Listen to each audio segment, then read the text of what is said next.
New ইয়র্কের metropolitan কারাগারে Jeffrey Epstein নিজের জীবন শেষ করলেও তার গল্পের মৃত্যু হয়নি সেদিন, বরং 2019 সালের 10 আগস্টের পর থেকেই বিশ্ববাসীর কাছে উন্মোচিত হতে শুরু করে এমন এক অন্ধকার জগৎ যেখানে অর্থ, ক্ষমতা, রাজনীতি ও যৌন অপরাধ একে অপরের সঙ্গে ভয়ঙ্করভাবে জড়িয়েছিল। আর অকল্পনীয় এই অপরাধ জগতের কেন্দ্রে ছিলেন জেফ্রি এপস্টেইন নিজেই।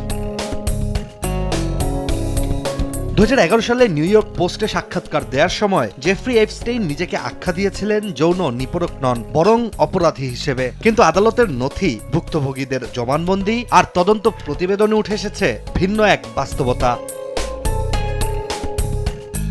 মূলত অপ্রাপ্তবয়স্ক মেয়েদের যৌন নিপীড়ন ও পাচারের অভিযোগে অভিযুক্ত হিউস্টনে রকিং টেস্টি, সীমানা ছাড়াও নিজেকে হারাও।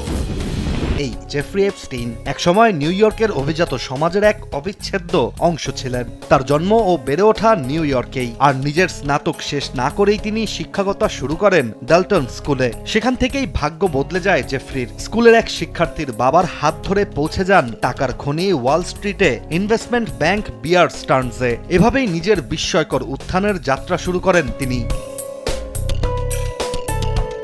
এরপর 1982 সালে নিজের প্রতিষ্ঠান জে এপস্টেইন অ্যান্ড কোম্পানি খুলে তিনি ধনকুবেরদের সম্পদ ব্যবস্থাপক হয়ে ওঠেন। এরপর কোটি কোটি ডলারের মালিকানা, ব্যক্তিগত জেট, নিউ ইয়র্কের সবচেয়ে বড় ব্যক্তিগত বাড়ি, ফ্লোরিডা ও নিউ মেক্সিকোর প্রাসাদ, সবকিছুই যেন ছিল তার হাতের নাগালে। আর সম্পদের পাশাপাশি তৈরি হতে শুরু করে প্রভাবশালী বন্ধুদের বলয়। Donald Trump, Bill Clinton, Hollywood অভিনেতা, ব্রিটিশ রাজপরিবারের সদস্য। এপস্টেইনের সঙ্গে সবার ছবি তোলা কিংবা ভ্রমণ করা তখন অস্বাভাবিক কিছু ছিল না। সবচেয়ে অবাক করার বিষয়টি হচ্ছে 2002 সালে নিউ ইয়র্ক ম্যাগাজিনে বর্তমান মার্কিন প্রেসিডেন্ট ট্রাম্প এপস্টেইনকে দারুণ মানুষ বলে আখ্যা দিয়েছিলেন। তবে প্রেসিডেন্ট হওয়ার পর ট্রাম্প দাবি করেন তাদের সম্পর্ক বহু আগেই ভেঙে গিয়েছিল। একইভাবে বিল ক্লিন্টন ও প্রিন্স অ্যান্ড্রুর নামও বারবার উঠে আসে, যদিও প্রত্যেকেই এপস্টেইনের একাধিক অপরাধে জড়িত থাকার অভিযোগ অস্বীকার করেছেন।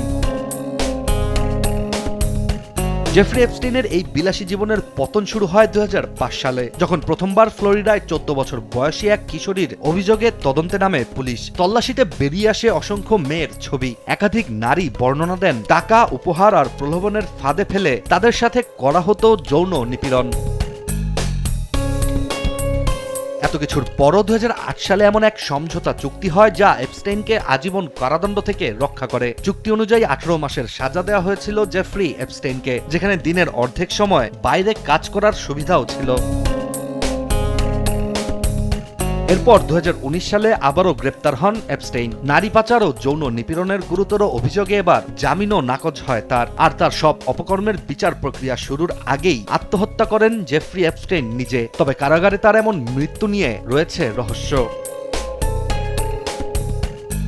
এরপর 2025 সালে যুক্তরাষ্ট্রের Congress Epstein files transparency act পাশ করলে নতুন করে আলোচনায় আসে জেফ্রি ও তার সহযোগীদের কেলেঙ্কারি। ধীরে ধীরে প্রকাশিত হতে শুরু করে লাখ লাখ নথি, অপ্রকাশিত ছবি, মুখোশে সাজানো শয়নকক্ষ, যা দেখে পুরো বিশ্বেই এখন আবারও আলোচনার কেন্দ্রে জেফ্রি এপস্টেইন।